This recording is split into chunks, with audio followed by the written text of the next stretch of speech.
My article this month in Radio Control Modeler magazine was on the third annual Futaba Grand Prix, which was held at the Briggs Cunningham Museum track in Costa Mesa, California. I think we all know the many fine contributions Futaba has made for RC car racing over the years, and again we are most happy to thank them for their sponsorship of this race. I remember when 98% of the radios in the impound area were all brown box Futabas. Then it turned to 50% brown and 50% black, with Kraft's black pistol grip radio gaining popularity. This year, the radios in the impound area were 95% black, with 75% of them being Futaba's new Magnum pistol grip radio. And when the new Futaba Magnum Junior pistol grip radio comes out shortly, the brown boxes will disappear completely. I believe this Cunningham track is the best 1/12 scale track in the country. The people who operate the world-famous Briggs Cunningham Auto Museum have been most cooperative in working with the Southern California Auto Racers Club, who ran this race. They've allowed the club to repave a portion of their parking lot and then have it roped off so no real cars can drive on it. The track is super smooth and has super high bite. The club, under the leadership of Tim and Marilyn Toland, run a super organized race. The club bought a new computerized lap counting system. Thanks to my wife Midge Husting and Dolores Case, who raised the money selling hot dogs and hamburgers at their mom's kitchen at the monthly races, and then donating all the money they made to the club for the lap counting system.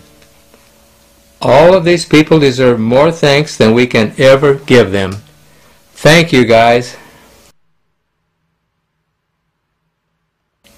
In the Bear Racing pits, work never stops as Randy Tenchert, Terry Ballard, and Mike Tolan get ready for the next run. Team Checkpoint leader Big Jim Greenemeyer really goes all out in his racing efforts, as you can see. The BBR team went all out for concours, with Greg Jones' #1 beautiful Alba car taking first place. Way to go, guys. Sunday, time for 2 rounds of qualifying. Jerry Case started things off with a super run of 35 laps in 8:02.8, which was the fastest time so far. Lavico had changed his RC12i car from the spring front end on Saturday night to the shock front end for Sunday, and he picked up 1.5 laps. Wow! It looked like he was headed for a TQ run when, with 30 seconds to go, he clipped the dot at the end of the straightaway and rolled over. He still turned 35 805.5, which was third overall. Tony Neisinger was the most consistently quick qualifier, with the only car with 4 35 lap times and a best of 35 808.4.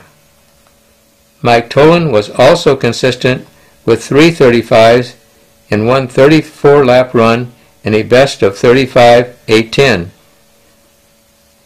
But there was still 1 round to go for everyone to take their best shot. Joe couldn't do it, Lav and Tony couldn't do it, both Mikes and Frank couldn't do it. The last heat was up now, and Rick Hort was turning some lap times with his checkpoint-powered Mustang-bodied RC12i car that could do it. Lap after lap was perfect, not more than 1 inch away from any dot, but never touching a dot. It was a beautiful demonstration of precision driving. Rick turned in a TQ performance, which was a lap faster than anyone else, with a 36 809. He deserved it. A main event drivers ready for the start. From the left, Mike Hickman, Mike Lavico, Frank Killam, Randy Tenchert, Jerry Case, Joel Johnson, Bob Hayes, Mike Toland, and Rick Howard. For the A main, the cars were lined up in a grid start, which means the first and second qualifiers are in the front row, the third and fourth in the second row, and so on. This generally gets all the racers through the first corner safely and also makes qualifying, well, very important. The cars were lined up, the flag raised, and Rick Howard jumped off in the lead as expected.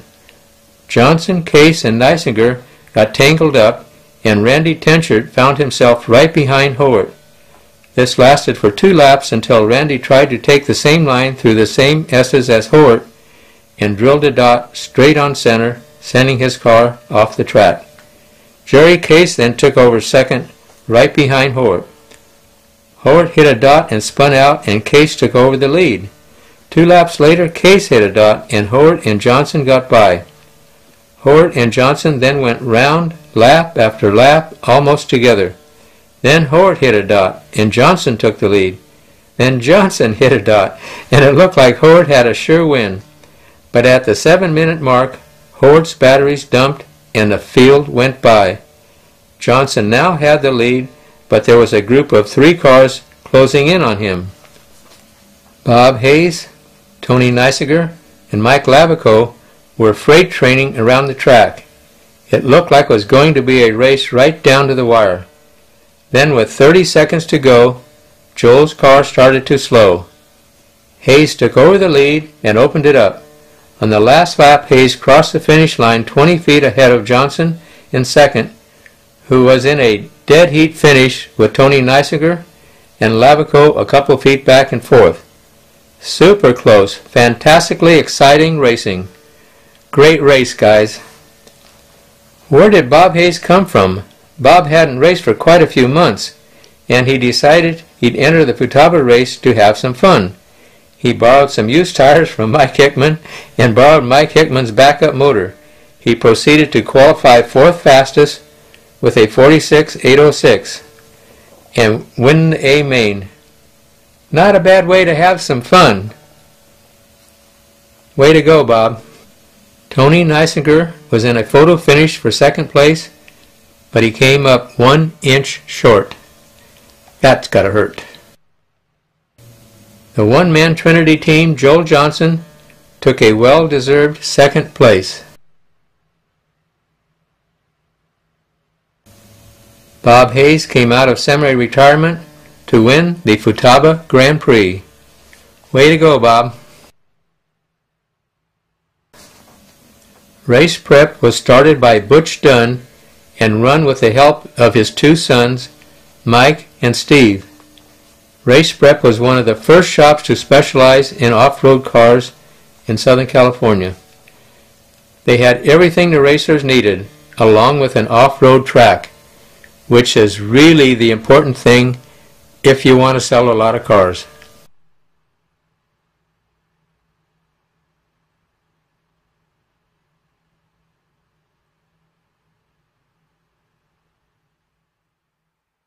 MRC was Tamiya's distributor in the U.S., and Tamiya came out with another new car called the Grasshopper. My partner Roger Curtis was working on our all-new RC10 off-road car. He started 7 months ago in 1983. There were no computers at this time, so we had to create our drawings with paper, pencils, the erasable type of course, rulers, compasses, and in Roger's case, a slipstick too.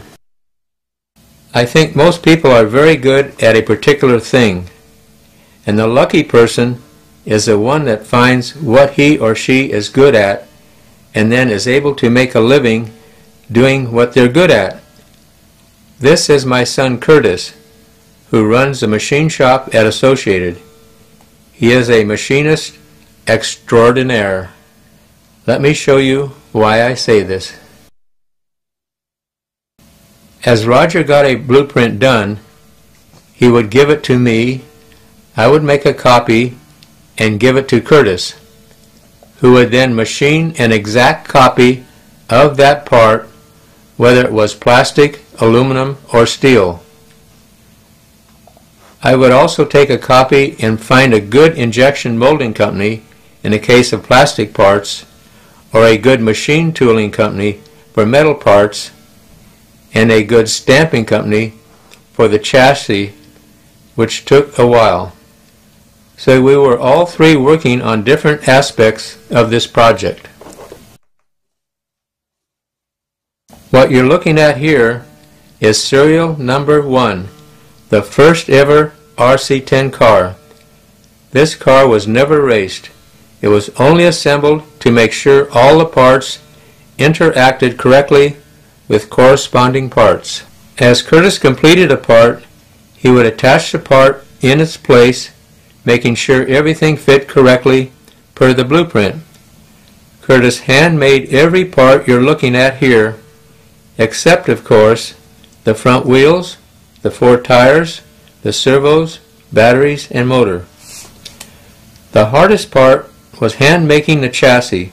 He had to hand-make the chassis from a flat sheet of aluminum. Notice how flat and smooth and clean the outside of the chassis is. It's quite incredible. Now I'm going to give you a 2-question test. Question number 1. There's 2 identical parts missing on the car. That is easy to see here, and that were on your RC10 car. I'll give you some time to think about it. How many of you noticed the rear shocks were mounted upside down in deference to the front shock mounting? Some of you saw that. Good. Now the question is, why? I think I'm going to have to help you with this one. When I saw this on Jay Halsey's car, I asked Jay why he mounted them upside down. Jay's a free spirit, and he likes to try whatever he can. That's how you learn things. Jay said, "Gene, it actually works better. I know you're not going to believe me, but try it and you'll believe it." When I got my car and tried it, he was right. There was no question about it. It was better mounted upside down. Now back to question number 1.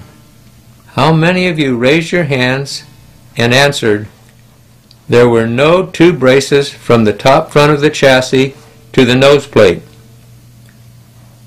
You get an extra helping of dessert tonight. When we started running the car, we found out we were bending the front nose pieces back when we hit something. So Roger just added the 2 front tube braces, which cured the problem. The class is now dismissed.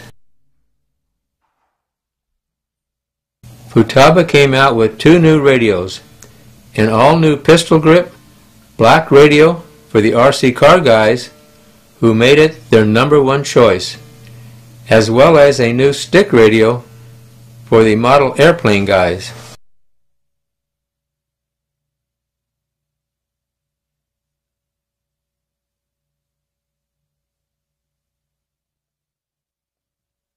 RC Modeler Magazine, September 1984.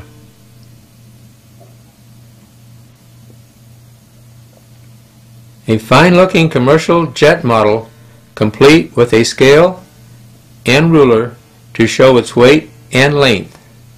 Cool.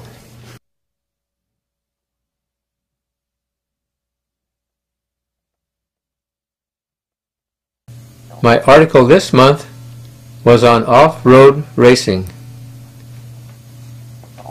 The 1984 Off-Road World Championships.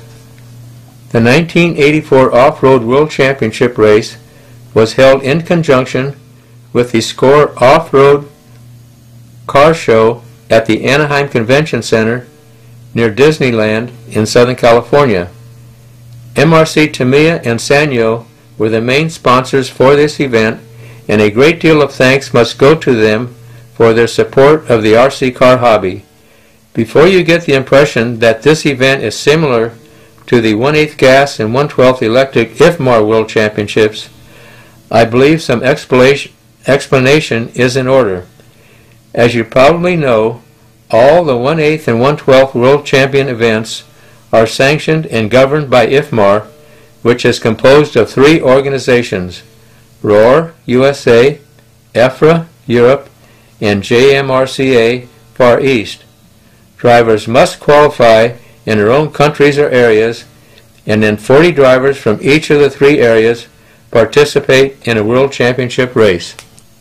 Even having foreign driver participation does not enable a race to be called a World Championship event. Examples are the annual McCoy and Florida Winter Nationals events, which each has had as many as 15 foreign drivers, which makes the racing more exciting, but in no way implies either race is a World Championship event. As you have figured out, I do not believe in using the term World Championship too loosely. The racers affectionately call the race Lou's Race. Lou Peralta, the publisher of RC Racing News, was the promoter of this race, and although I do not believe in the name Lou gave to this race, I do believe a great deal of thanks is owed to Lou for all the hard work and effort he has put into staging this annual event. By staging it at the Score Off-Road Show, it allowed over 50,000 off-road enthusiasts to enjoy a taste of 1/10 scale electric off-road racing, and judging by the crowds in the standing room only area around the track, they really enjoyed it. This kind of exposure is important for the hobby, and Lou deserves all the credit for this event. Something that was getting a lot of testing was Novak's and Delta's new speed controls. Speed controls have been around for a long time, but they've all contained relays which have points that pit and wear, so they're not reliable enough for the heavy loads of off-road racing. But Novak's and Delta's new speed controls are all solid-state electronics with no moving parts. They're also able to transmit more power with almost no power loss, and they're a lot lighter than the standard servo with resistor and heat sinks. From the response of the drivers who use them, they worked extremely well. Saturday was time for the largest class, modified class, which allows the chassis to be modified, but a stock motor must be used, and 2-wheel or 4-wheel drive is allowed. This was the largest class with 117 entries. This was a maximum amount of entries. This is Mike Dunn on the left talking to Gil Losi Sr. Gil Jr. is busy working on his car, as is Arturo Carbonell on the right. Gil Losi Jr., running one of the 3 associated prototype RC10 2-wheel drive cars entered in this race, turned a 22-lap qualifying run. Gil is a super smooth driver who really seems to understand what it takes to get around the track fast with the least amount of crashes possible. Nobody else in the first round was able to turn 22 laps. Quite a few other drivers were able to turn 21 laps, like Mike Geem, Jigs Garcia, Chris Alec, and Curtis Husting. Curtis had built the 3 prototype associated RC10 cars, and he had to feel pretty good about the way he was running. The next round, a few more drivers made 21 laps, like Willie Melancon and Nelson Crackey, but all eyes were on Gil Losi Jr. to see if he could go even faster. But as soon as the race started, he lost his radio. The servo seemed to work okay in the pits, so Gil changed his receiver, but he never got to complete 1 lap in his 3rd qualifying attempt due to the radio again. This is Curtis's car. Notice the orange Novak speed control on the rear graphite shock bracket. Also notice that in Orca, 7-cell battery packs were allowed. Reedy powered, of course. As soon as the word got out that Associated was coming out with an off-road car, everybody in the hobby world wanted photos and info on the car. Curtis's car made it into this Asian hobby magazine.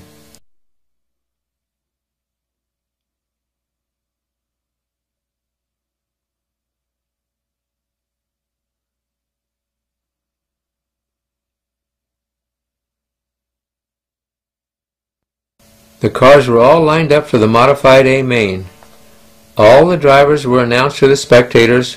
The cars were lined up and ready to go, except for Gil Losey Jr. He still had his radio problems. His car would not sit still on the line. He was given time to change his crystals, but this did not correct the problem. All the effort he put into this race, and now he wasn't going to be able to run. The race started without Gil. It soon turned into a 4-car race with Mike Dunn holding off Mike Geem to take the win.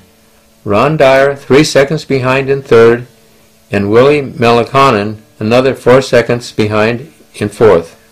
Stock class champion Louis Cadillo not only won stock class, but he was also top qualifier.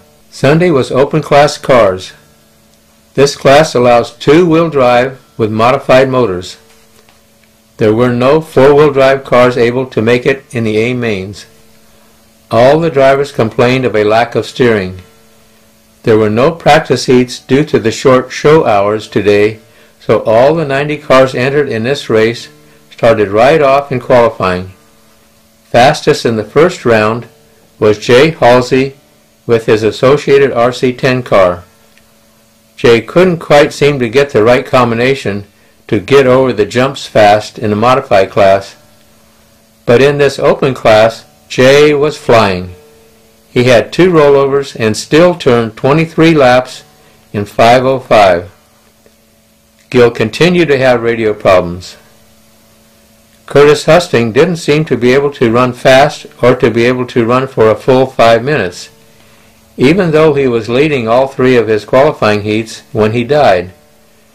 We thought it was the spin controller, and the next day Bob Novak showed us what Curtis did wrong.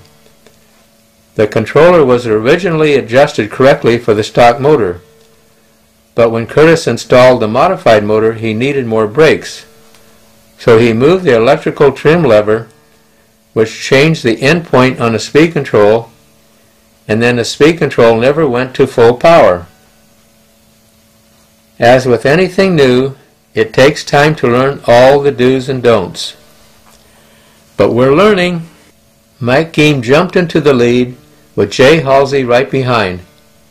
After the first corner, Gil Losey Jr. was third, with Elvin Peterson all the way from Norway in fourth. Jay was taking his time looking for a way around Mike, but Mike wasn't leaving any openings. Gil was slowly closing in on both of them. Finally Jay got by Mike, but within a lap Mike passed Jay again. They swapped the lead 3 times in a very exciting race with all the spectators yelling. Finally Jay got by to take the lead, and he started pulling away. Just as Losey was ready to challenge Mike for second, he lost his steering servo and was out. Now Elvin was in third, and he was racing Mike for second. It took a few laps, but Elvin finally got by to take over second. With 2 laps to go, Jay had a 75-foot lead and holding, but then he came up on a back marker. The announcer asked the driver to move over and let the leader go by, but this driver wouldn't do it. Meanwhile, Elvin closed to 50 feet. Jay finally tried to pass the back marker, but the 2 cars got stuck together, and by the time a marshal got the cars unstuck, Elvin had the lead with 1 lap to go. Jay punched the throttle, and it didn't look like he let off for the whole lap. He finished just 5 feet behind Elvin, with Mike another 10 feet behind in third. I'm sure the crowd was all worn out from all the cheering going on in a super close race. That was a good show, guys.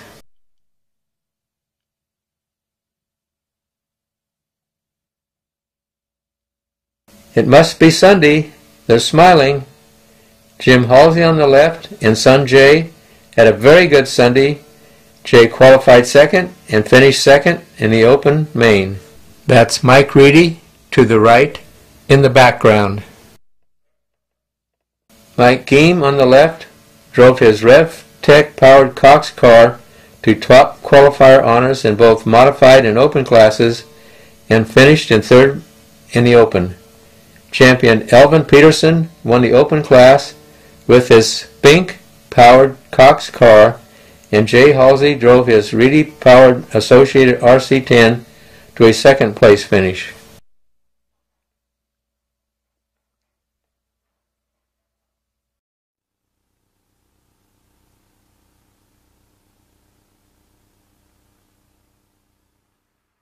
My article this month was on the popular annual McCoy race.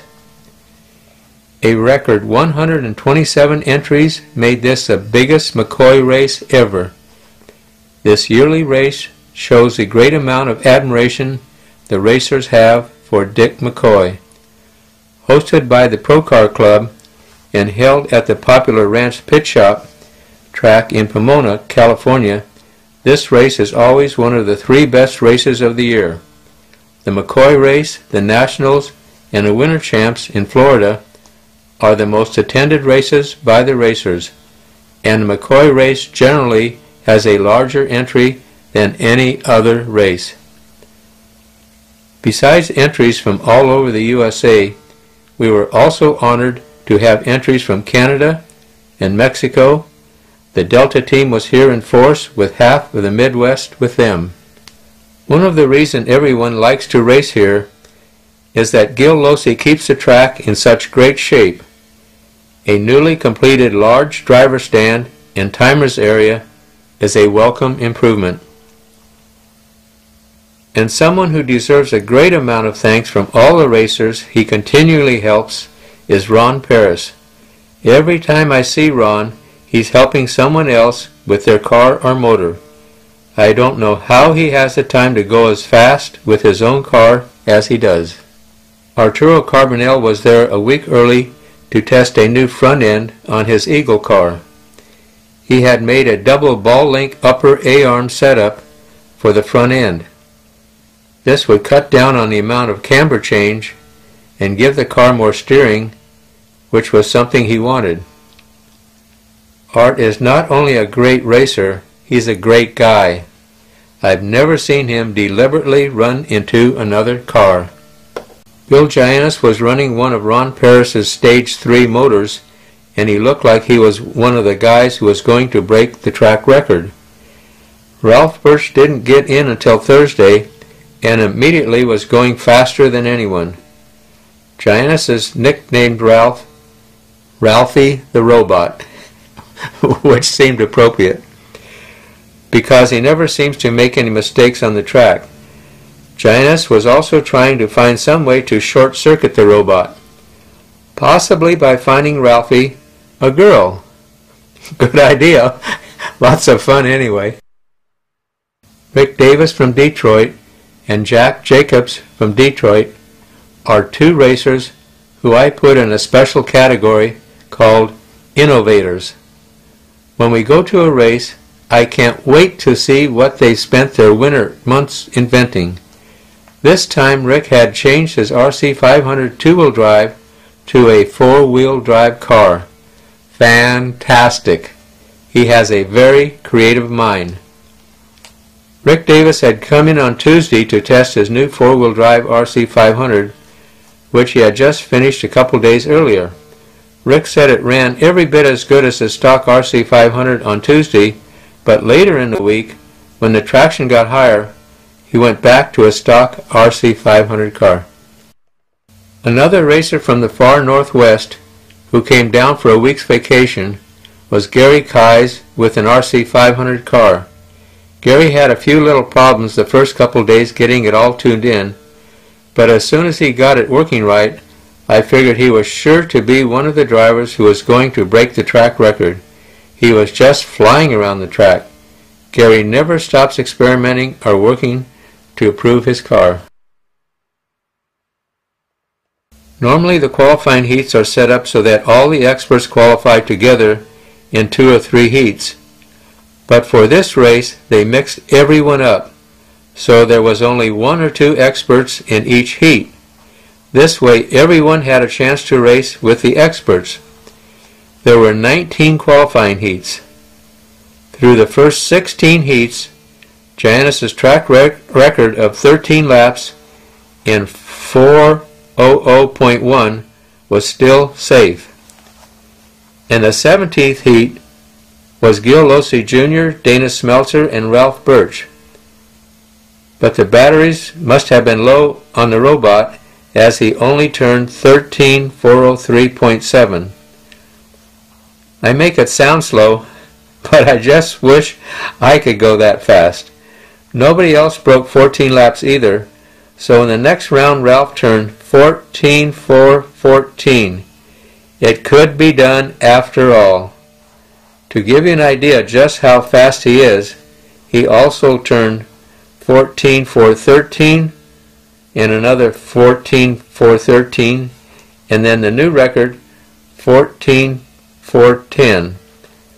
This was almost half a lap faster than the next best time, which belonged to Bill Giannis, who turned 13,401. Next was Arturo with 13,402, then Dana Smeltzer with 13,403. 6 seconds separated second through 10th place. That's close. Master mechanic Ralph Birch Sr. does all the super pit work for his son Ralph Jr. He must be good because Ralphie is always fast. Birch's RC 500 car features a Rich Lee K&B engine with one of McCoy's new torque mufflers and an Airtronics radio.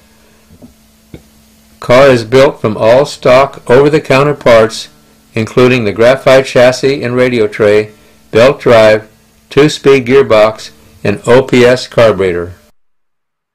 Birch's body is even good enough to be a concourse contender.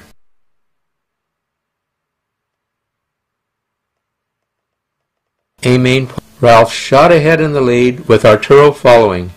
Giannis finally got clear of the pack and was closing in on Art. Ralph was pulling away from Art and Bill. At the first pit stop at 5 minutes, Ralph had enough of a lead that he was in and out of the pits and still had the lead. By the 10-minute mark, Ralph had lapped everyone except Art and Bill, and he was right behind them. Ralph's motor had started to richen up as it was getting broken in, so on his next pit stop, Ralph Sr. fueled the car, leaned the carburetor, and adjusted in more brakes. This almost used up Ralph's lead, but he was still in the lead, leaving the pits. Then disaster struck. Ralph spun out, leaving the pits. Giannis went by to take the lead, with Arturo following in second. Ralph spun out 5 more times before finally making it to the straightaway. Then the engine died. What happened was the tank cap didn't get shut all the way, so fuel dumped out on the brakes and tires, and then the engine leaned out because there was no tank pressure. Ralph Sr. thought the carb was too lean, so he richened it up, but now it was too rich. By the time they got the car working right, he was 15 laps down. He was really flying, but that was too many laps for even Ralphie to make up. Giannis now had the lead and was pulling away from Art. At the 20-minute mark, he had pulled up behind Art to lap him, but he didn't make an effort to pass Art. He just stayed about 5 feet behind Art. This seemed like a perfectly logical thing to do. If second place is right in front of you, it means you have a lap lead, so you're okay. However, there was somebody in the back of the pack that was now moving forward very fast. Dana Smeltzer, who had way too much steering in the beginning of the race, now had his steering rate set correctly, and he passed Bill Giannis to unlap himself. I think this woke Bill up, because when Art went a little high in the sweeper, Bill tucked inside and passed him cleanly. Bill made the turn at the end of the straightaway, but Art overshot the turn a little and tapped Bill, rolling Bill over. It was an accident, and to show it was an accidental, Art waited until a marshal turned Bill over and then started running behind Bill again. This is just something you don't see enough in racing, and Arturo is to be highly commended for this showing of sportsmanship. As Giannis was pulling away from Art, Dana was getting closer and closer to Bill. At the 35-minute mark, Dana was right behind Bill as they both pulled in for the last fuel stop. Steve Lilly gave Giannis the fastest pit stop I have ever seen. The car never came to a complete stop. I just knew the tank could not have been filled and Bill was going to run out of fuel. But the super fast pit stop gave Bill over a straightaway lead over Dana. Dana was closing that gap again, but now he was trying a little too hard and spinning out, enabling Bill to stay about 50 feet ahead. Then the announcer said, 5 seconds to go. Bill was 2 turns away from the finish. He got right before the finish line and almost came to a complete stop. But Dana closed right back up on him and he decided he better take off. I think he must have been waiting for the finish horn, but that was not the correct thing to do. By the time he realized it, he had Dana on his rear bumper, and it was the last lap. Bill went a little high in the sweeper, and Dana tucked inside. They were side by side heading towards the straightaway when they accidentally bumped. Bill spun out, and Dana found himself slowing down, waiting for Bill to get turned around. Then he realized what was happening and took off with Bill right behind. Dana crossed the finish line first for the win, with Bill close behind in second and Arturo following in third. A very exciting finish to a super race. You guys did great. The trophies are all lined up and everyone is waiting for the trophy presentations. Dick McCoy and his granddaughter Tammy present Ralph Birch Jr. with his top qualifier trophy. A good car and a super driver like Ralph Birch Jr. are the right combination to break track records. Ralph has been top qualifier in every race he's been in the last year. That's a record that I don't think will ever be beaten. McCoy champion Dana Smeltzer receives his trophy from Dick and Tammy. Dana runs McCoy engines exclusively. Dick McCoy with the winner, Dana Smeltzer, Bill Giannis, and Arturo Carbonell.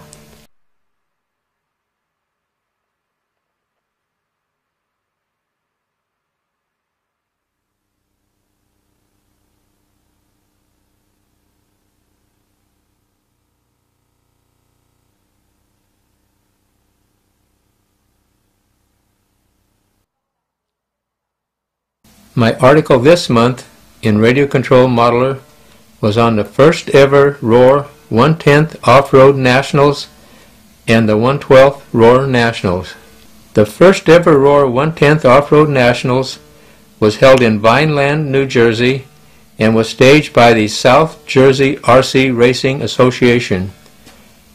Philadelphia Channel 3 TV cameraman is recording the event, which was shown on TV that night. The South Jersey RC Racing Association, with President Carl Ford, ran both the 1/10 and 1/12 Roar Nationals. Quite an undertaking, and together with the help of Bob Rule's electronic computer lap counter, both events were run extremely well, thanks to the efforts of Carl Ford, the race director, and all the hard-working club members. The 1/10th Off-Road Nationals. The Nationals started with the 1/10th off-road events, and then the following week was the 1/12th electric events. The off-road track was located in Vineland, New Jersey, and was built at Bob Gelsey's Mustang World with sponsorship from the Nice Guys. It's a very well-designed track with a grass infield and a very strong and sturdy driver stand. The club also provided tarps for the pit area, which was certainly appreciated by the racers. Monday and Tuesday were open practice days. Associated came with 8 of their new cars for this event, but there were only 3 drivers with any experience with setting up the cars.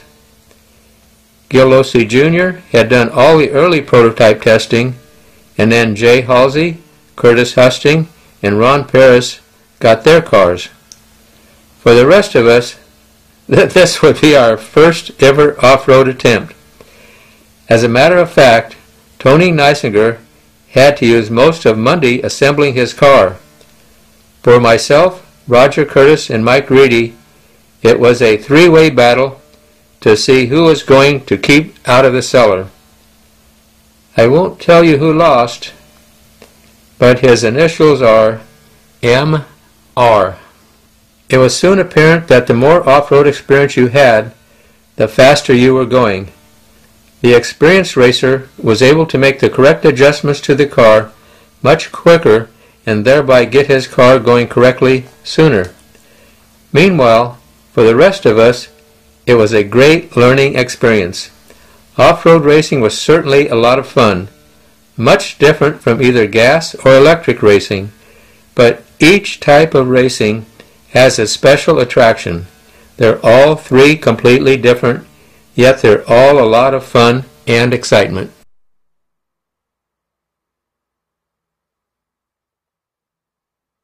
This RC10 has the batteries mounted left to right, uses a Novak speed control, and has yellow balloons over the shocks to keep the dust off of the shock shafts, thereby making the shocks much more reliable. Wednesday was the first day for stock class qualifying. Stock class is for 2-wheel drive cars only, with stock Yokomo motors, which were supplied by the race director. The track had been manicured the night before and was in perfect condition. Gil Losi Jr. likes to make a big effort on the first round because he knows that's when the track is best.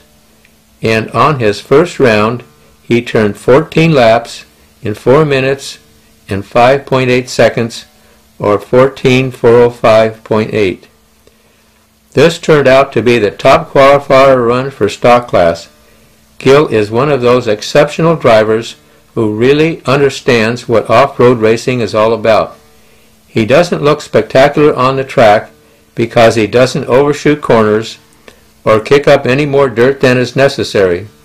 He just takes the most perfect line with just the right amount of throttle and makes being top qualifier look easy. This also beat the old track record by 2 full laps.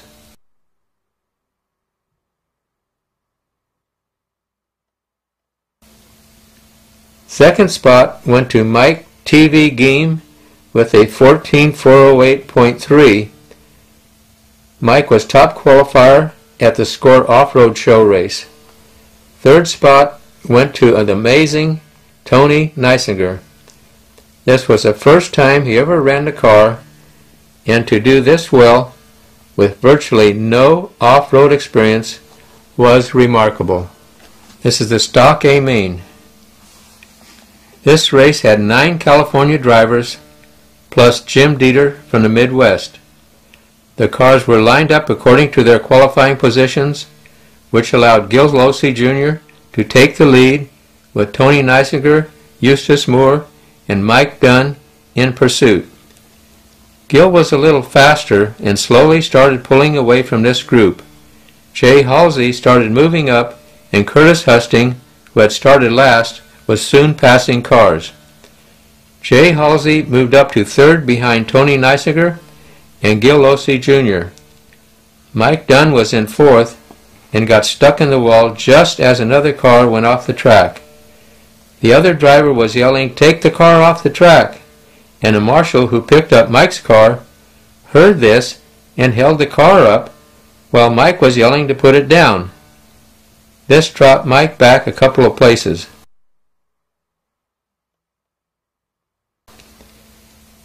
Jay pulled up behind Tony, and Tony let him go by. Jay was then closing in on Gil. Gil could see him getting closer and closer. Gil was taking the jumps at half throttle, but he decided to punch the jumps in an effort to stay ahead of Jay. This worked for a couple jumps, then Gil rolled over and Jay took the lead. Jay held the lead and took the win, with Gil second, Tony third, and Curtis fourth. Chairman Jay Halsey has a very flamboyant driving style. It appears that once the race starts, he punches the throttle and never releases it until the race is over. He not only goes very fast, he looks like he's going very fast. He's certainly exciting to watch, and I'm sure his dad Jim must get all the excitement he needs watching Jam and Jay on the track. They're certainly a super father and son team.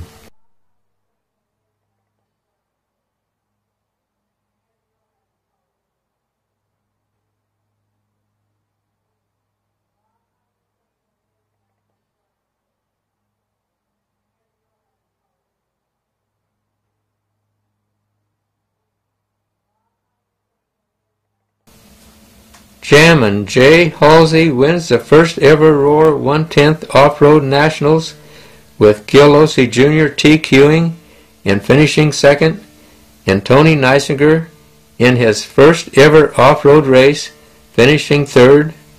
Wow! And Curtis Husting taking fourth. RC10s took the top 4 places. You guys did awesome.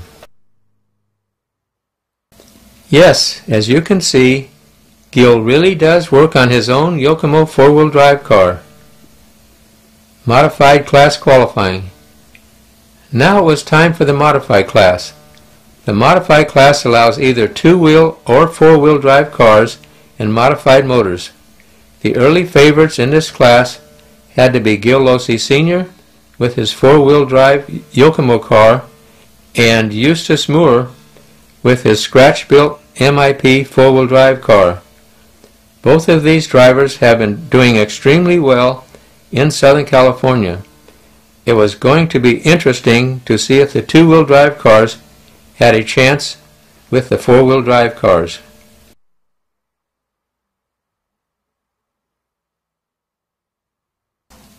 After the first day's qualifying, Gil Losi Jr. had top qualifier position once again with a 15.412.2. Right behind him was Eustace Moore with 15.412.7, then Mike Eam with 15.415.8, then Gil Losi Sr. with 15.416.7, then Jay Halsey at 15.413. The Modified A Main. This was the continuing battle between the 2-wheel drive cars and the 4-wheel drive cars. The cars were lined up, the horn sounded, and the 4-minute race was underway. I was marshalling in the first corner, and when the bumping was done, Jay Halsey was stuck in the wall while the rest of the field was gone. I remember thinking that Jay's chances were now slim or none as I pulled his car off the boards. Meanwhile, Jim Dieter has his 4-wheel drive Hirobo car out in the lead. Gil Losi Jr. was in second, Eustace Moore third, and Jerry Case fourth. Gil had to change the speed control before the start of the main, and he apparently couldn't get it set correctly because he didn't seem to have the speed that he had earlier. Dieter continued with the lead, with Eustace now in second and Case third. Pops Losi was coming on fast, and he soon passed Case and was right behind Eustace. Just as Pops was about to pass Eustace, Gil touched the inside wall and popped the linkage off the front end. Meanwhile, Jay Halsey is flying around the track. He passes Case and is closing in on Eustace. At the 3-minute mark, Dieter takes a jump, and when the car lands, the front drive shaft falls out and he's out. Eustace now has a lead, but Jay is right on his tail. Jay is looking for a place to pass, but Eustace is holding a tight line. Then, after 2 laps, Eustace is a little wide after coming off a jump, and Jay dives to the inside. The 2 cars go into the corner together and bump. Eustace spins out, and Jay takes the lead. On the next lap, Eustace's motor slips, and Mike Geem finishes second, with Jerry Case third and Tony Neisinger fourth. Jammin' Jay does the impossible, comes from dead last to win his second Nationals title. The races certainly weren't given to him. He had to earn them. Way to go, Jay. The amazing Jammin' Jay Halsey makes it a double win by also winning the modified class against 2- and 4-wheel drive cars with his RC10 car powered by Reedy horsepower. You're awesome, Jay. Mike Geem took second with his Cox Scorpion car, and Jerry Case followed in third with his MIP car. Great race, all you guys. Royal 112th Electric Nationals. The 112th track was about 20 miles away from the 110th track in Williamstown, New Jersey, and was sponsored by Sanyo. This track was a little bigger than most outdoor tracks, but it was super smooth with excellent traction and is what I would call a fun track to drive. As this was the year of the 112th World Championships in Denmark, the majority of the 112th racers passed up the Nationals to prepare for Denmark. I believe only 3 of the 26 drivers going to the World Championships went to the Nationals: Bud Bartos, Terry Rott, and Frank Killam. Mike Reedy and I went to the 112th Nationals for the first day of practice and returned home on the second day of practice. This is the Stock A main. Because I didn't attend the full week of the 112th Nationals, I can't give as full a report as I would like to. However, from the time I spent there, it was apparent that Arturo Carbonell and Joel Johnson would be the ones to beat. If I had to pick the favorite on the first day, it would have to be Art. He was driving the perfect line, as usual, not hitting or even touching a dot, and running 9 minutes. Joel was getting around the track as fast as Art, without making any mistakes either, but he could only run 7 minutes. I'm sure that problem would be corrected as soon as Ernie Provetti arrived. The weather was in the low to high 80s during the 110th Nationals, and I was told it was in the low to high 90s with very high humidity and rain during the 112th Nationals. I'm sorry I can't give a more complete report, but I am including the official results.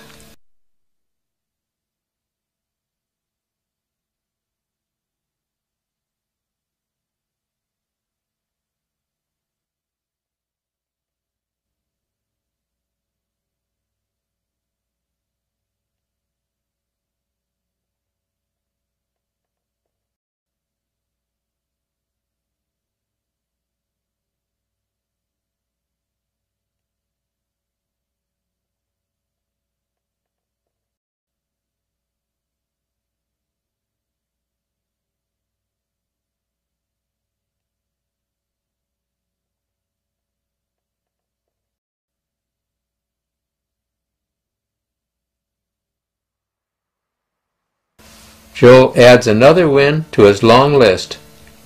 Bob Light followed in second. Terry Rott's on a roll, taking a strong third-place finish. All you guys did great.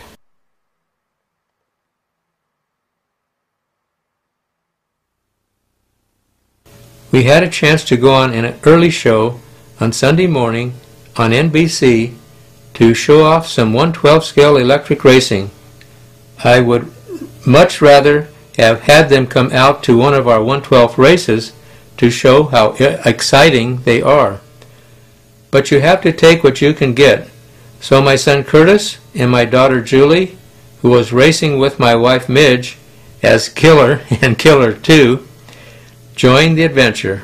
Has become a world champion doing just that. World champion in car racing? Well, it's model car racing. We have been world champions in 1/12 scale and 1/8 scale, so we're very proud of that fact. That was a big accomplishment for us and for the United States. This is a worldwide hobby, so when we have world championships, they're true world championships. We ran 2 in this country, 1 in Geneva in Switzerland, and we just came back from Carnu, France in July, where the last World Championships was. So it's a very popular sport all around the world, and it's growing. What people won't do to have fun, huh? Well, Got special transmissions, and you can get certain extras on them and all of that, accessory items on them.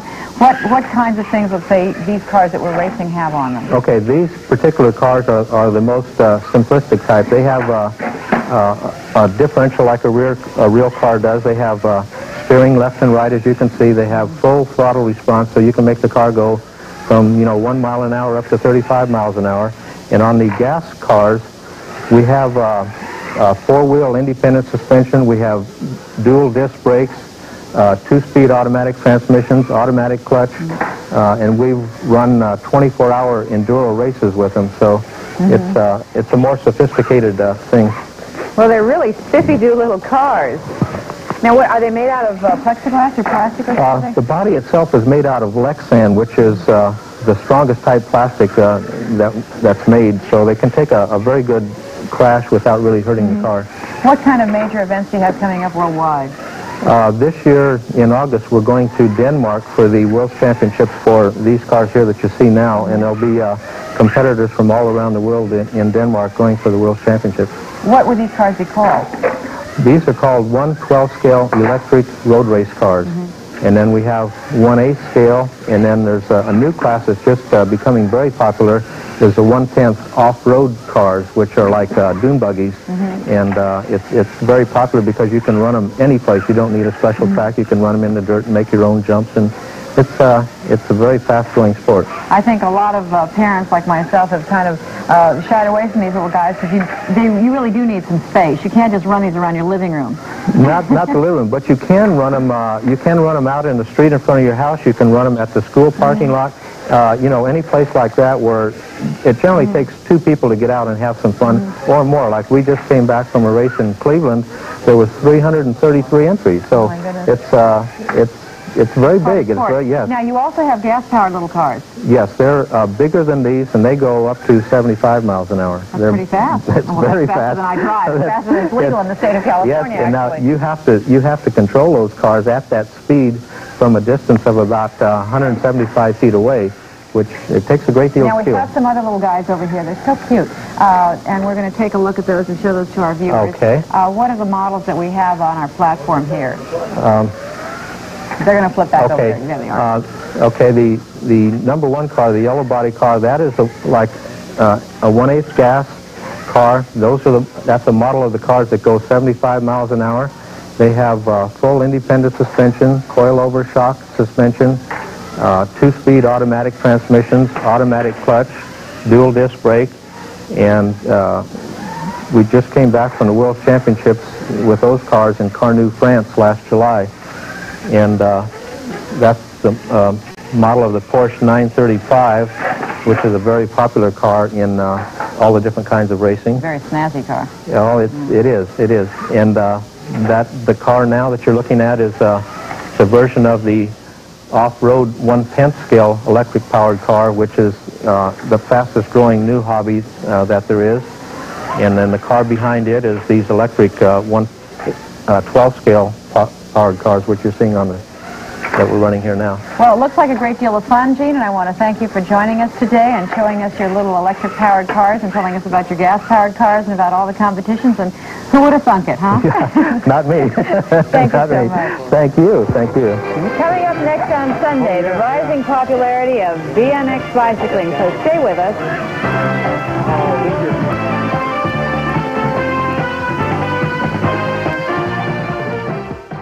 When we finally received our production parts for our RC-10 car, Curtis assembled the car, and I called Chris Chan, who did our ads, to come over. When Chris came over, I gave him the completed chassis and a clear body and wing. Chris told me on the phone that he wanted to paint and detail the body, which I thought was great. So I told Chris basically what we wanted to see in the ad, which was a realistic paint scheme with the car in an action setting, and then some of the other ad details. This is the car Chris did. Fantastic. It looked like a real off-road car.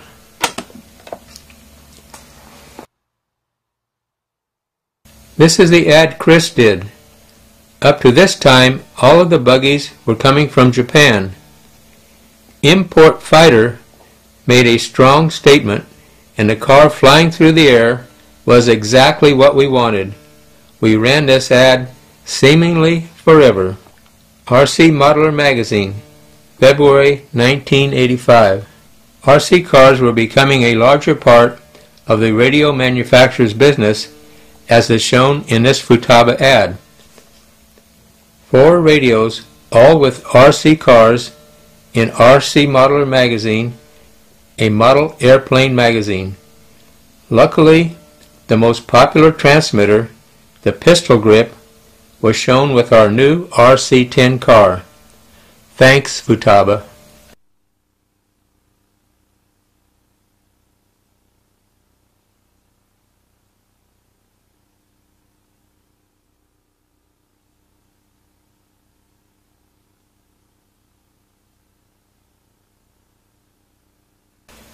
My article this month in RCM was the 112th World Championship in Denmark.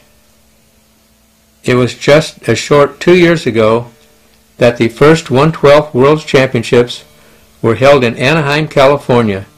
Kent Clausen was the first 112 stock class world champion, and Arturo Carbonell the first 112 modified class world champion.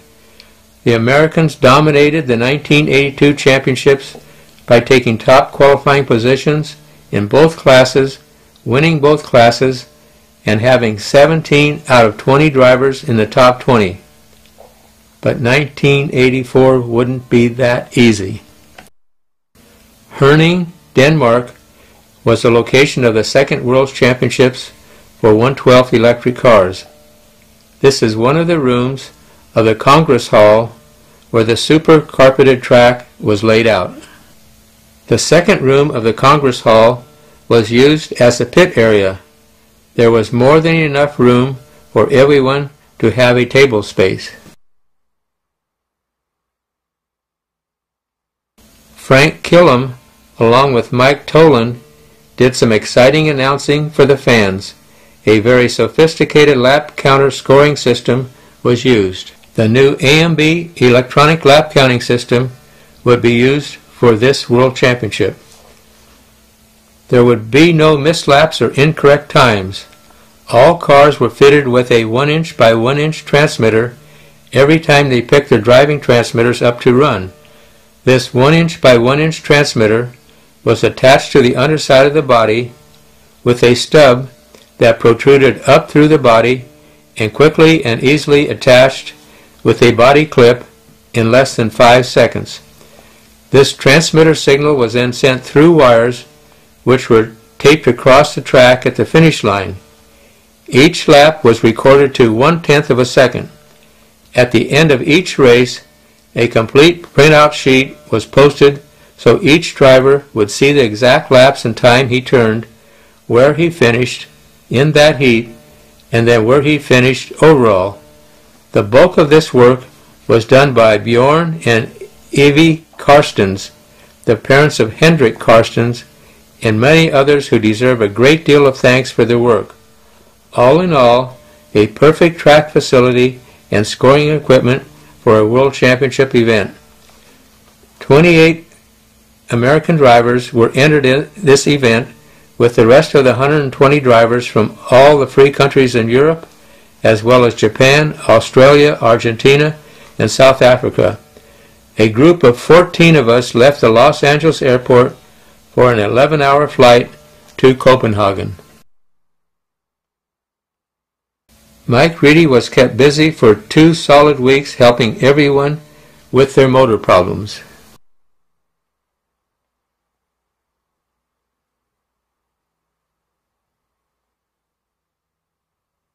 Monday, everyone slept in and arrived at the track about noon for open practice. It was easy to see the racers who were used to racing on carpet and those who were not. The fastest of our USA group was Jim Busby, and he wasn't anywhere near the fastest overall. The man everyone was chasing was Andy Dobson from England, who obviously races on carpet. Everyone was busy trying to find the best chassis setup for the carpet. The track closed at 10 p.m. Most guys were trying modified motors to get the correct battery, gearing, and car combination sorted out. We were getting a little faster, but we had a long ways to go. The next 3 days, Thursday, Friday, and Saturday, were open and then controlled practice days. More and more of our group started to get their cars dialed in to carpet racing. We had to learn a lot in a short time. The carpet itself was good, but it changed every day. It was a new carpet, and day by day it got matted down tighter, and more tire traction got added and carried around the track. So every day the track itself was better than the day before. Sunday was the first day of stock class qualifying. The racers were divided into 2 groups, A and B. The A group qualified in the morning and the B group in the afternoon. The next day the order was reversed. Mike Reedy was at the track at 8 a.m. and was busy all day helping guys to get their stock motors broken in. After the combined first round qualifying was over, Nigel Hale, who races on carpet in England, was leading the way with 32 laps at 8 minutes flat. Next was Tony Wells, also from England, with 32 laps and 17.2. In the second round, Andy Dobson from England turned 32 in 04.3. Bud Bartos, USA, did 32.04.4. Kent Clausen, USA, 32.05.5. And Mike Lavico, USA, 32.06. 4 cars within 2 seconds. You don't get much closer than that. You'll never find much closer racing than this. In the third round, Kent Clausen with 32.01.3 and Christian Kyle from Germany at 32.01.9 took over second and third spots. Monday was the last day of qualifying. Bud Bartos raised the time to 33.13.3. Bud had one of those stock motors that everyone was looking for. Everyone else was cutting the dots within 1 to 2 inches. Bud was able to stay 6 inches away from the dots and make his time up in the straights. Everyone was given 1 stock motor by the officials, and then they were allowed to buy 2 more. Some got good motors, others got 3 puppy dogs, as those Bowsers were called. There were some awful good racers who were down a ways on the list because they were really down on power. Round 5. Kent Clausen was going for it. The cars in the qualifying heats were lined up side by side at the start of the straightaway. You had to go punch down the straightaway and then into a 100-degree turn at the end of the straight. You had to get through this corner in first place to get a good time. This obviously wasn't that easy to do, and most racers found themselves in the wall at the first corner. But Clausen made it through clean, and for the next 8 minutes he was never more than 2 inches away from the dots. He used the same flowing lines that he used to be top qualifier in the 1982 World Championships. And at the end of his run, he turned 33:11.6 to earn top qualifier honors again. That's not easy to do in World Championship competition. Congratulations, Kent. You deserved it. In the final round, Nigel Hale improved his time to 33:13 to take third spot, and Ralph Birch Jr. turned 33:14 to take the fourth sit-out spot. Ralph was having his problems getting the car right in the first 5 rounds, but he did it in the last round. Stock A main. The drivers who wanted practice time before the A main were allowed to run. Then the drivers were introduced, pictures taken, and the cars were lined up for the start. The mains were grid starts with Kent Clausen and Bud Bartos in the first row, Nigel Hale and Ralph Birch Jr. in the second row, and so on. The red light came on, and about 5 seconds later the green light came on and the race was underway. Clausen and Bartos got to the first corner together. They tangled, and Clausen was off the track and to the wall. By the time Bartos had gotten his car straightened out, Nigel Hale had taken the lead, with Mickey Booth in second and Ralph Birch Jr. in third. With his super stock rocket ship, Bartos started closing on Birch, and soon he was right on his tail.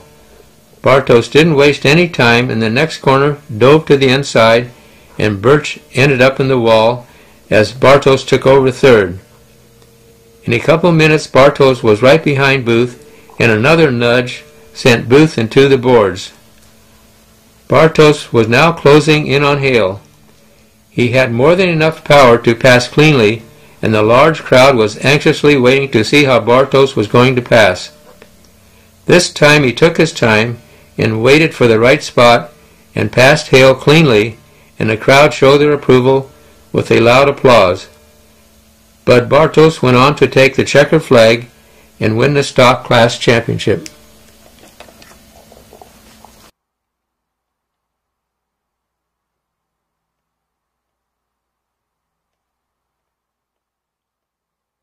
Bud's Parma car features Novak receiver and servos and Sanyo batteries.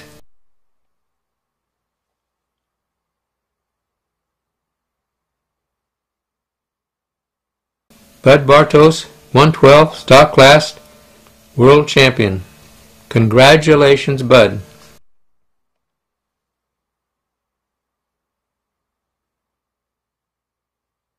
Bud Bartos in the center is the stock class world champion. Second place was Nigel Hale on the left, with Mickey Booth taking third, both from England. Everyone was there trying to win the big one, but there was a lot of side duels going on too. Mike Lavico and Kent Clausen were both trying to outdo each other. Kent was top qualifier in the stock class. Fastest man at the event was Christian Kyle from Germany, who was top qualifier in the modified class. At this point in time, Christian Kyle from Germany was just learning about RC cars. A few years later, he became our German distributor. Way to go, Christian. Christian's associated RC12i car used a shock front suspension, Novak receiver and servos, Sanyo batteries, green tires with a TOJ body. Ralph Sr. and Ralph Birch Jr. trying to figure out this carpet type racing. I think I see some American drivers sneaking in this photo of the English team. It looks like Terry Rott found a new friend.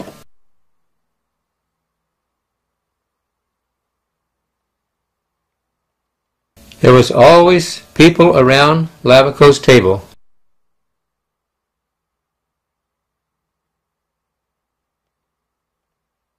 Kent Clausen busy working on his car.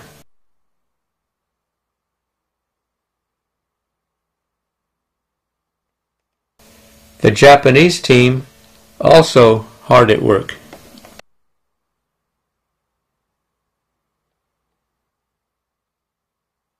Wednesday was a controlled practice day for modified.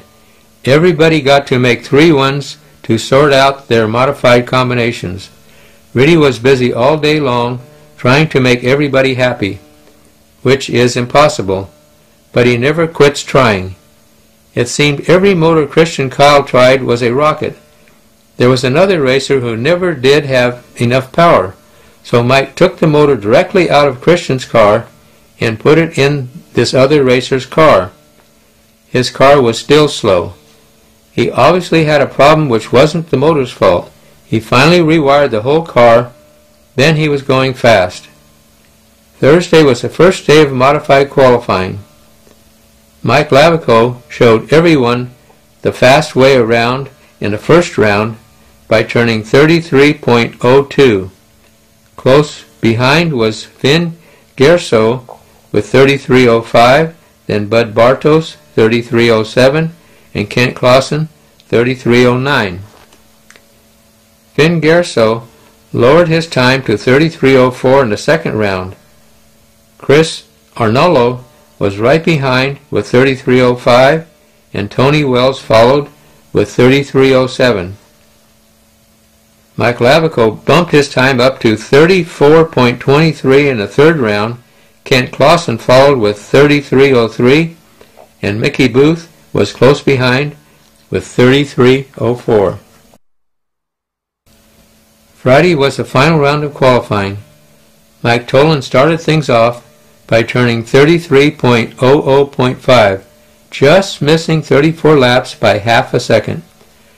Christian Kyle was next with 33.03, then Johan Klyer 33.04.4, and Junichi Koma from Japan 33.04.9. When Koma turned his time, everyone gave him a warm round of applause. The Japanese were driving very good, but they seemed to have trouble lasting 8 minutes. I believe most of the races in Japan have been shorter because they get as many as 300 racers, so they must save time by shortening races. Something that was really great at both of the 1/12 World Championships is that all the racers between countries were very friendly towards each other. In the fifth round, Finn Gerso led the way with a super 34.15.8 run. Lavico followed with a 33.01 and Terry Rott at 33.06. In the last round, Andy Dobson turned 33.02.1, just edging out Ken Clausen with 33.02.6. But it was Christian Kyle who finally put it all together to take top qualifier honors with a picture-perfect run of 34.13.6. I timed most of the laps Christian turned during the 2 weeks. He was consistently faster than anyone else. His car was box stock, not even lightened.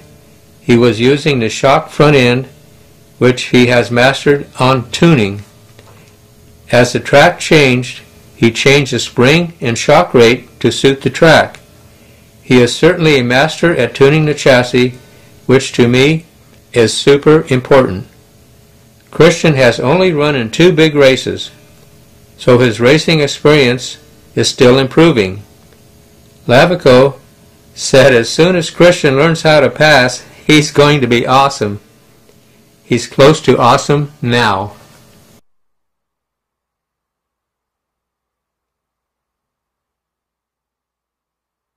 Modified A main. The drivers were introduced as everyone took pictures. The cars lined up, the green light came on, and everyone was gone. The first corner, the race was on. Christian Kyle lost. He was hit and was dropped back. Lavico and Tolan both got hit and were sideways on the straight.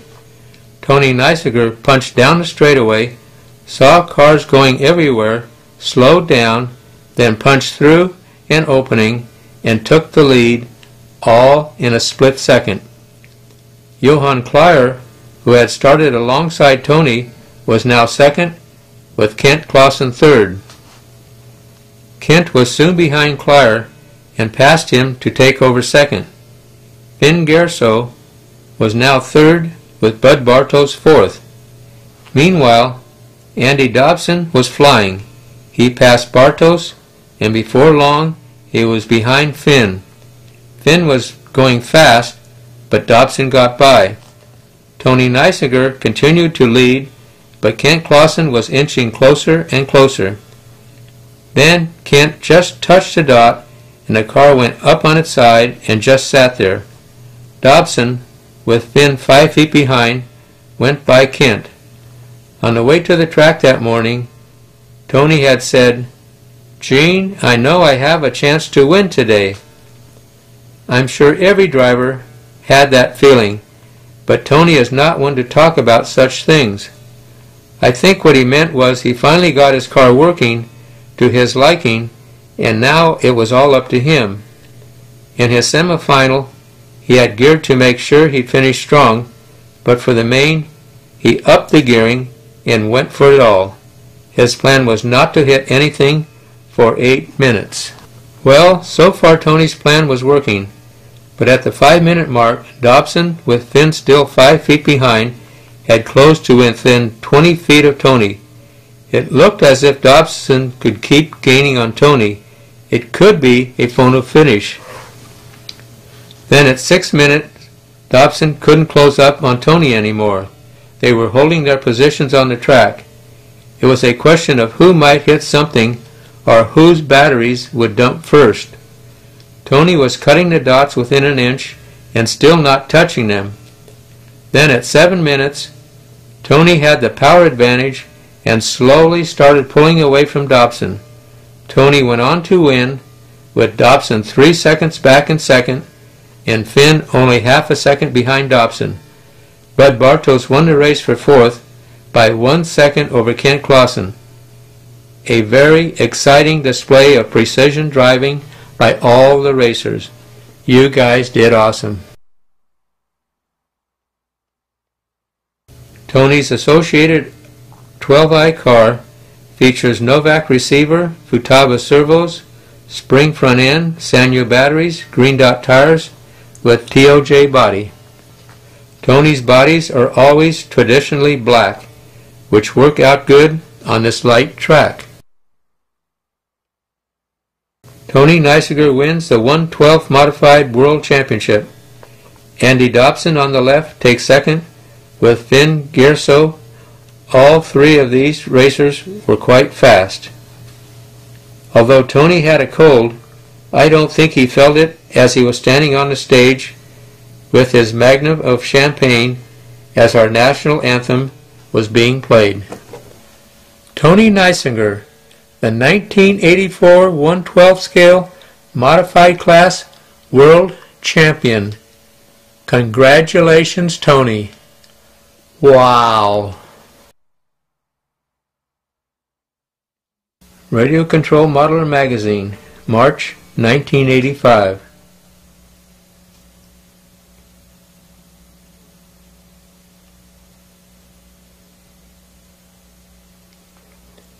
It appears the models are getting better all the time. The airplanes, I mean, you know.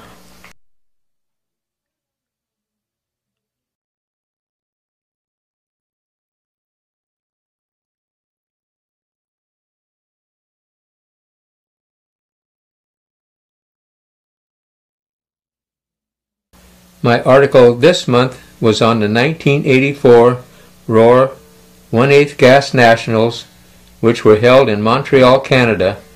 The track was located at the Olympic Park. For 1984, the Roar 1/8 Gas Nationals actually left the country, but we didn't go far. Montreal, Canada was the site chosen for the Nationals. The 1/10th Off-Road and 1/12th Electric Nationals were held in New Jersey. Canada is a member of Roar, and Montreal won the bid to hold the Gas Nationals. I was very pleasantly surprised by the city of Montreal, a very beautiful and clean city with exceptionally friendly people. The track was located right in the midst of the Montreal Olympic Park. It was truly awe-inspiring to be at the track, and no matter which direction you looked, you were seeing the beautiful ultra-modern Olympic Stadium or arenas. The Montreal Auto Radio Control Club, with its president, Jean-Claude Knoll, did everything to make the Nationals as good as possible. They had our new Roar president, Joe Werner, help run the race with the invaluable help of Bob Rule's lap counting printout computer. Joe did run a super smooth race with everything on time. We even made up for a couple rain delays and managed to have enough time for a couple extra rounds of Can-Am qualifying. Long live the Pan class. At least Dennis Harris feels this way, as he won the GT Pan class. Dennis races with the Detroit RC Car Club. Ralph Birch Sr. did all the work on Ralph Jr.'s RC 500 cars. Ralph Jr. must have liked the car because he went out and TQ'd the GT class. This is a super two-man team. Ralph Birch TQ'd and then went out and won the GT class. Just another day at the office for Ralph. Way to go, Ralph. Arturo Carbonell was right up there, as usual. Good going, Art. Rich Lee followed in third place. Rich is another great driver who is always somewhere near the top.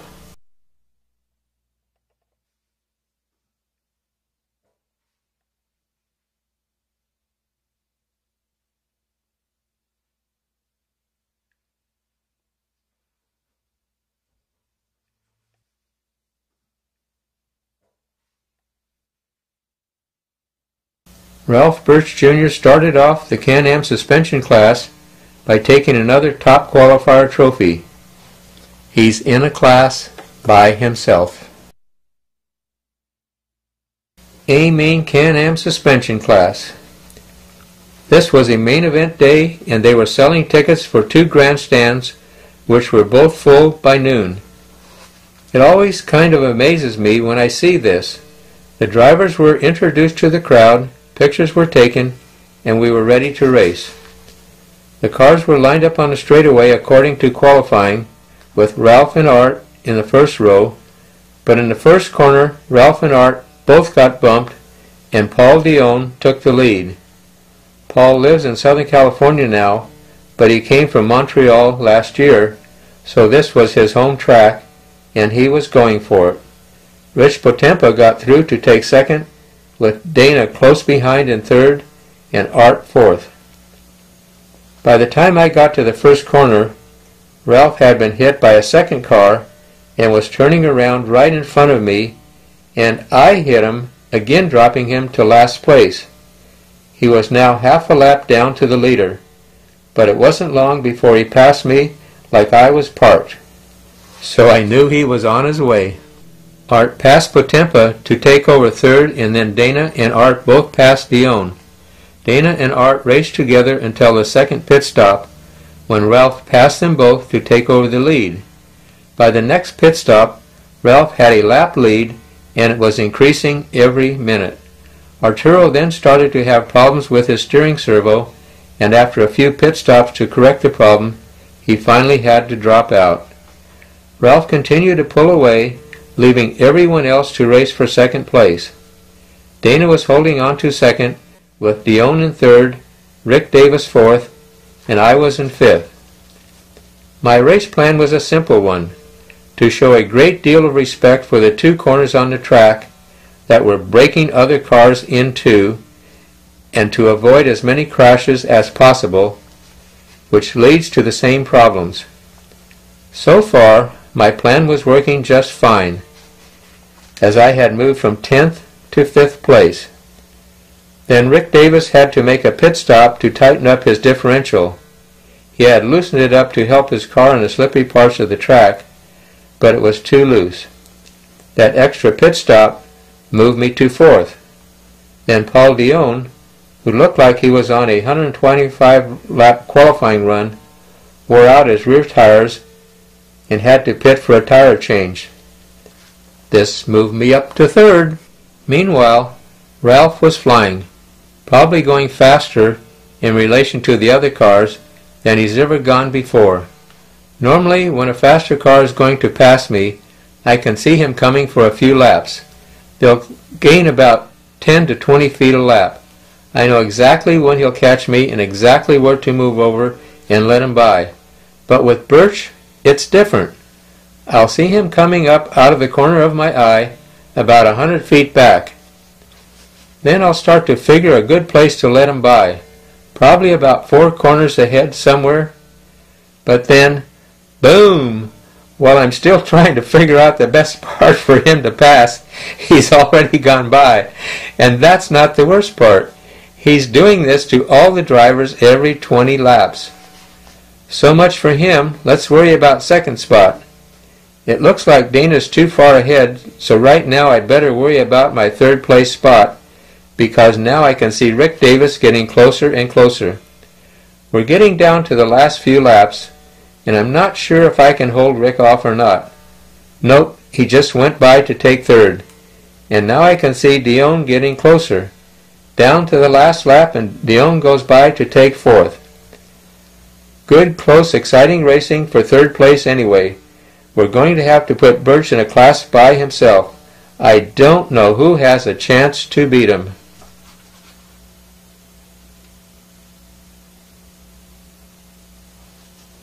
At the age of 57, and finishing with this fast group of racers, when I was old enough to be their dads, I felt like I finished first in my category. Great fun.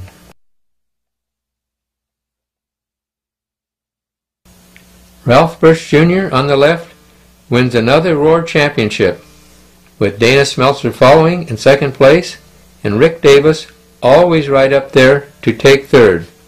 Congratulations, guys. RC Modeler Magazine, April 1985.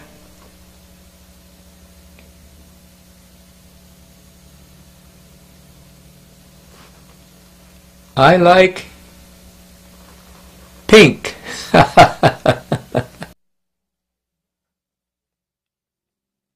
My article this month was on the CRP Challenge off-road race at the Ranch Pit Shop track in Pomona, California.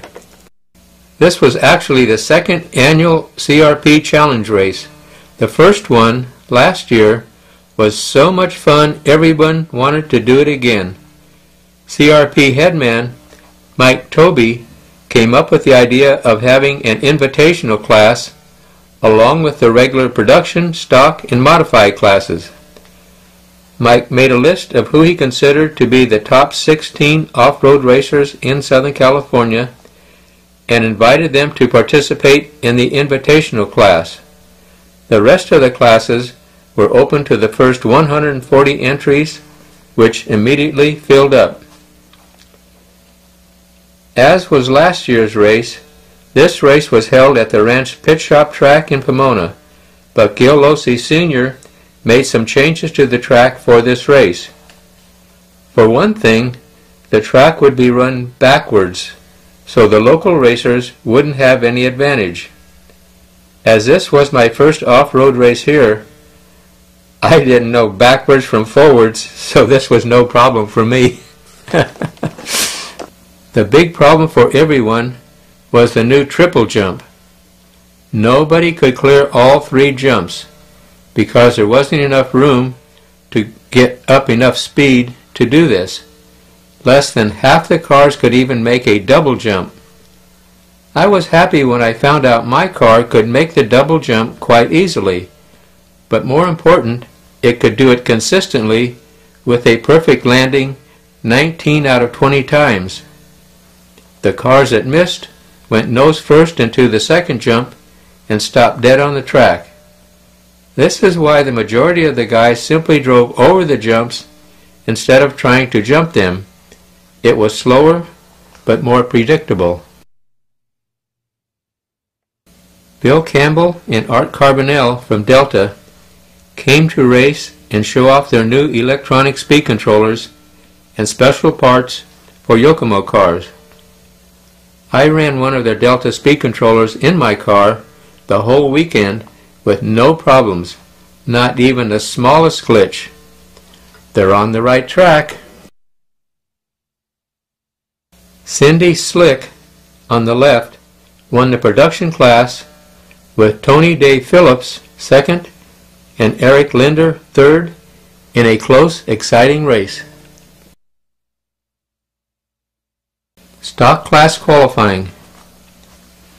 In the stock class, Chad Cummings, with his RC10 car, had a strong hold on the top qualifier position. Chad had the best times right from the early rounds. In the last round, he got a perfect start, and I was able to sit right on his tail with my RC10. Because the two cars handled exactly the same, I knew where he was going to go, and I could follow him quite closely without having to worry about me running over him. Chad took the top qualifier spot with this run, and I was exactly 2 feet behind him to take second spot. I couldn't believe this. The Stock A main. For the mains, grid starts are used, meaning the cars are lined up 2 by 2 according to how you qualified. I was on the front row alongside TQ Chad Cummings. At the sound of the horn, Chad took the lead and I was right behind him, and I thought, great, just like qualifying. We ran around the sweeper down the straightaway. Chad slowed to make the tight right-hander, and I slowed so I could make it without hitting Chad. However, the third place car never came close to slowing and hit and spun me out. By the time 2 other cars hit me, I had gone from second to last. I started passing some cars, moving up, but one car in particular took me 3 times to pass. I take my time, find a safe spot to pass, get by, and then get drilled. By the time I finally got by, I ran out of time. With a 4-minute race, you don't have time for this. In the meantime, Chad was pulling away from the field. Vince Ito was in second, chasing Chad. Randy Tenchert was passing cars and had moved up to third, but there was only 1 lap left. Then Vince got stuck on the triple jump, and Randy got by to take second, with Chad taking the checkered flag.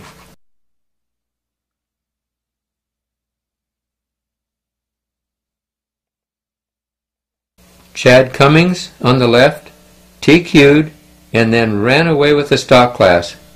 Randy Tenchert took over second place on the last lap, with Vince Ito taking third. Modified class qualifying. In the modified class, Art Carbonell was in a class by himself. He easily took TQ honors with his Delta modified Yokomo car. For this race, the 2-wheel drive and the 4-wheel drive cars ran together in a modified class. But on this track, the 4-wheel drive cars had an advantage on the 2-wheel drive cars. For 1985, Roy will have a separate 2-wheel drive modified class and a separate 4-wheel drive modified class. This will even out the racing better. Way to go, Roar. Modified A main. Art Carbonell took off in the lead in this race, and he was just simply gone. Within 2 laps he had opened up a full straightaway lead. There was nobody else that was going to catch him. Then, it happened. He blew a motor, and the car stopped. Art said one of the wires must have lifted. Derek McDonald then took over first with his checkpoint-powered Yokomo car. Derek held on to take the win, with a hard-charging Bob Novak taking second and Dennis Taylor finishing third. Derek McDonald, on the left, held on to win the modified class over a hard-charging Bob Novak in second, with Dennis Taylor in third. Invitational A Main. This was it, the big one. Everyone knew it was going to be a duel between Mike Dunn and Gil Losey Jr. When the horn sounded, Gil got a slight lead, but Mike was right on his bumper. The two cars were very close to the same speed. For 2 laps they stayed that way, then on the 3rd lap, Gil wanted to get a little further ahead. He had been driving over the triple jump, but now he decided to jump it. Big mistake. He didn't make it and rolled over. Mike took the lead. It took Gil 3 laps to catch back up to Mike. Mike saw him getting closer and closer, and when he saw Gil on his bumper, he figured he had to try something. Mike tried to jump the triple jump. Another big mistake. He rolled over, and now Gil had retaken the lead. Now Mike had to try to catch Gil. But that wasn't his only problem. Gil Losey Sr. was now closing in on him. Losey Jr. held on to take the win with his checkpoint-powered Yokomo car, with Dunn in second, Losey Sr. in third, in a very close, exciting race. They swapped the lead back and forth, but finally Gil Losey Jr. in the middle won the invitational class, with Mike Dunn on the right in second and Gil Losey Sr. in third, in a really close race. It's a very special race when a father and son are on the podium together. Congratulations, guys. RC Modeler Magazine, May 1985.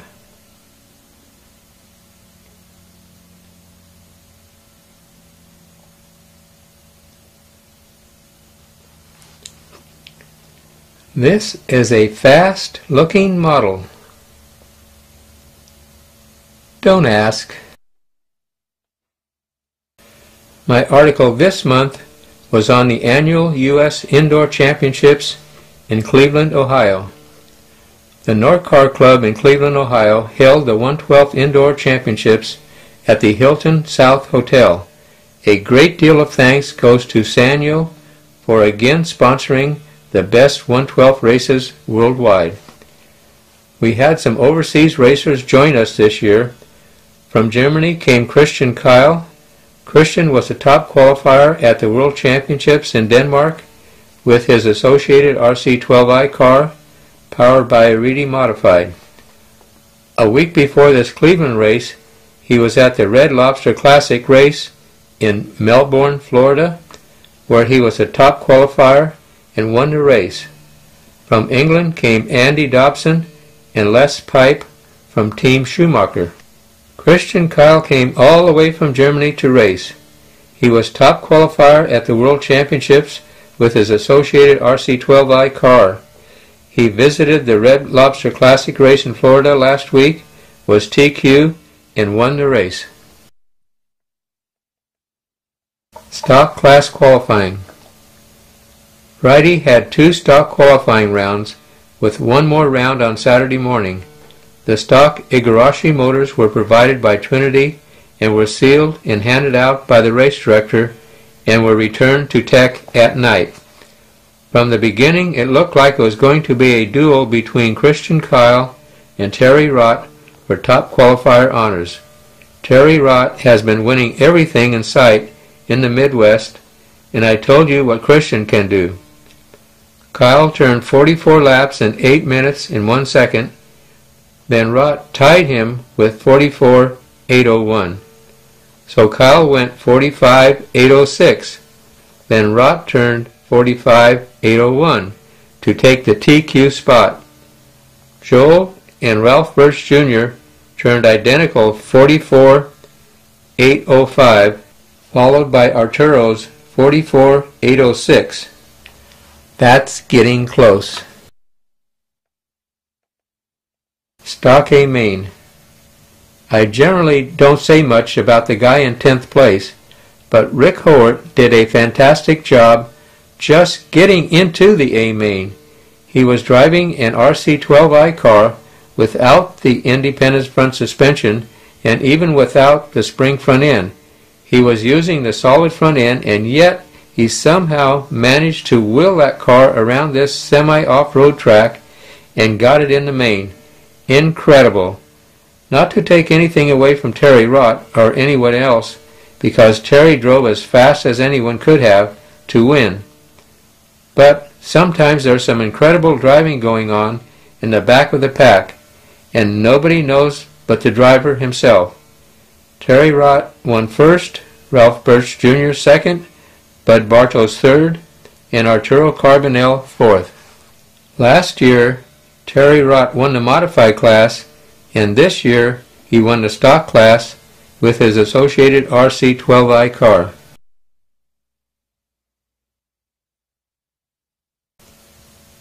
Terry Rott won the stock class with his associated RC12i car featuring Sanyo batteries and Novak radio. Ralph Birch Jr. took time off from gas cars to race electrics and took a well-deserved second place in the stock class with his associated RC12i car.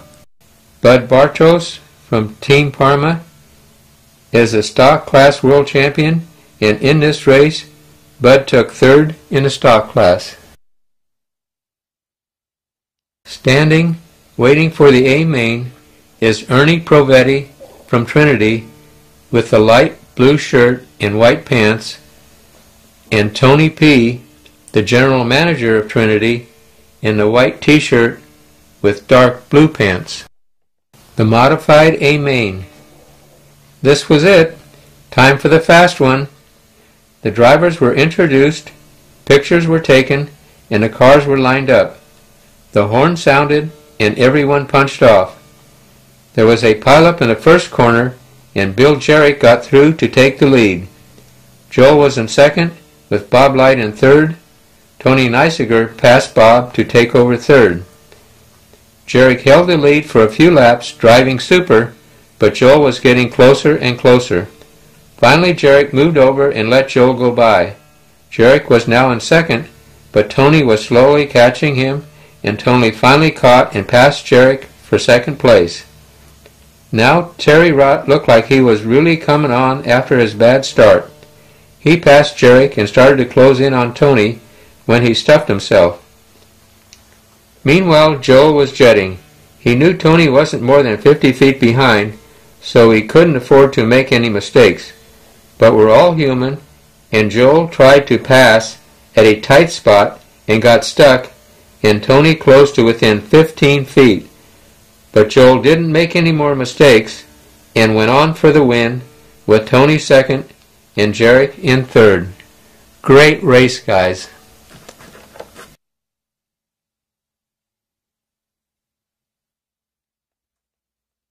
Last year it was Joel Johnson who won stock class with his Delta car, and this time he won the modified class. Joel is a one-man team. Arturo Carbonell's new prototype front end on his Delta car, which he used and which Joel Johnson used to win the modified class. Art and Joel used a Delta speed control and Sanyo batteries. Tony Neisiger lays claim to the modified class world champion, and at this race he drove his associated RC12i car to a second place finish, with Bill Jarek following in third.